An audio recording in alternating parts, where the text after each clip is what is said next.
Have you ever wondered about orgasm without ejaculation? Is it safe? Is it possible for penis owners? What? Cathy Bartuli from TheIntimacyDojo.com. Reid Mahaka from readaboutssex.com. You always call what we're talking about, so is this a comment? It was a question. It's a question! Yay! This person wanted to know, is orgasm without ejaculation, is it even a thing? Is it safe? Is it possible for men to do? Yes, it is possible. I agree. But I think you wanted more detail. Wow. I'm going to make my phone stop doing... We're punchy today. So first off, thank you so much, all of you who write in questions. We love the engagement. Just thanks. And thanks for those of you who share and spread and repost our videos all over the place. We super appreciate it. And even if it's can you believe what these guys are doing?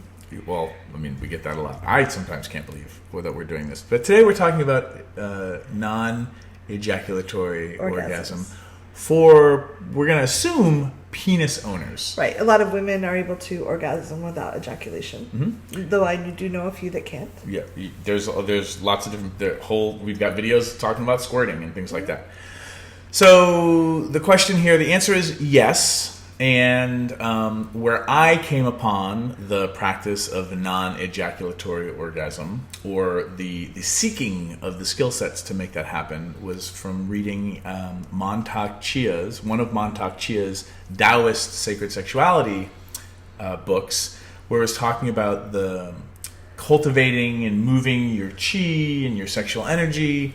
And one of the practices was, which are basically for Mantak Chia, he wouldn't call it this, but in America and in other parts of the world, it would be called edging, which is the practice of learning more orgasmic control, more ejaculatory control for those of us penis owners, regardless of your gender, whether you identify as a man or trans or this or that. Penises can belong to all kinds of people, so I like to say penis owners. For those of us who suffer or struggle with, or there's the challenge of we ejaculate too quickly, or we ejaculate when we don't want to. Mm-hmm. And the idea of ejaculation as a choice, for some of us is like, what? No, it's not. It happens whenever it wants to. And it usually happens too soon. So in kind of geeking out on this, the idea is you practice masturbating and getting really close to orgasm and kind of hovering right on the edge of the cliff of the great abyss. And there's a lot of interesting things that are happening. One, you're slowing the process down and starting to learn how to hover in that realm where a lot of us, certainly when I was 10 or 9 or 11 or whenever, I had the big epiphany and then never left my bedroom. And my mom was like, Reid, what are you doing in there? And I'm like, nothing, Mom. I was doing a lot. I just masturbated to orgasm, to ejaculation, and never knew that there was any place to hover. Because hovering was not what my 10-year-old brain was into, right? It was point and shoot, right? It's like a gerbil with treats. It was target practice. I was aiming to pull the trigger, not aiming to just hover in front of the target. Wow, there's too much information. So in learning to hover there and then to kind of practice moving that energy, the Taoist sexuality practice, and this also exists in Tantra and a couple of other places, and even just in non-Tantra, non-Taoist practices of just, like sex therapy, where you're coaching clients on how to hold and experience their pleasure without tripping off the edge of the cliff into orgasm. The practice from a Taoist perspective is that you cultivate this ability to hold more and more energy without having to spill over. And the idea is neurologically, from a geek perspective, you're rerouting your neural pathways to be able to hold that kind of arousal without tripwiring right into ejaculation. Mm-hmm. And then I never thought this was possible. Now I kind of think it might be possible that you can train yourself to have the orgasm without ejaculating. This was all legend and myth, but I've had the experience because there's a couple of different ways to withhold the orgasm. There's some pressure points you can hit on your taint that will allow you to ejaculate. Can you define taint for people that don't know? Taint balls, taint ass.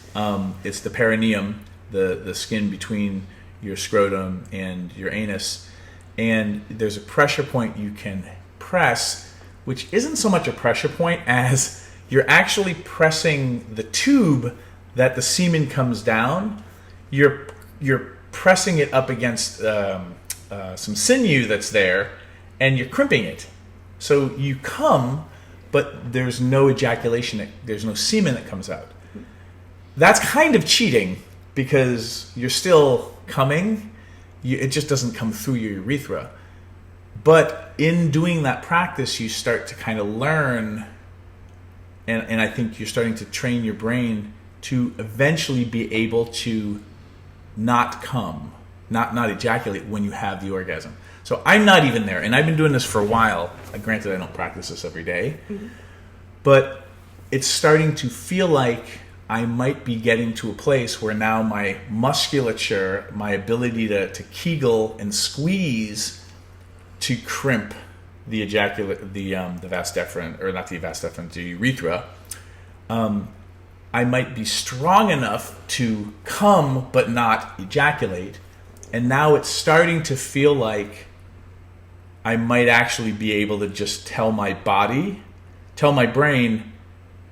don't flip the switch, and still have the orgasm. Mm-hmm.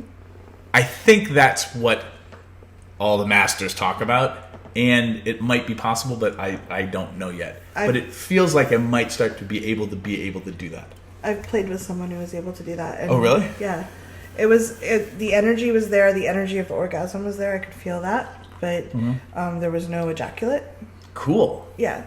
And there was a lot of energy for continued play, which was really fun. Yeah. See, the thing with me is when I have the orgasm, now I want to take a nap.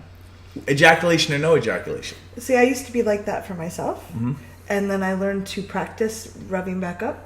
And to me, that's a practice. Mm-hmm. It's something you train your body. If you train your body to always go to sleep, then you want to go to sleep. If you train your body that orgasm could mean more play, it's like, oh yes, please.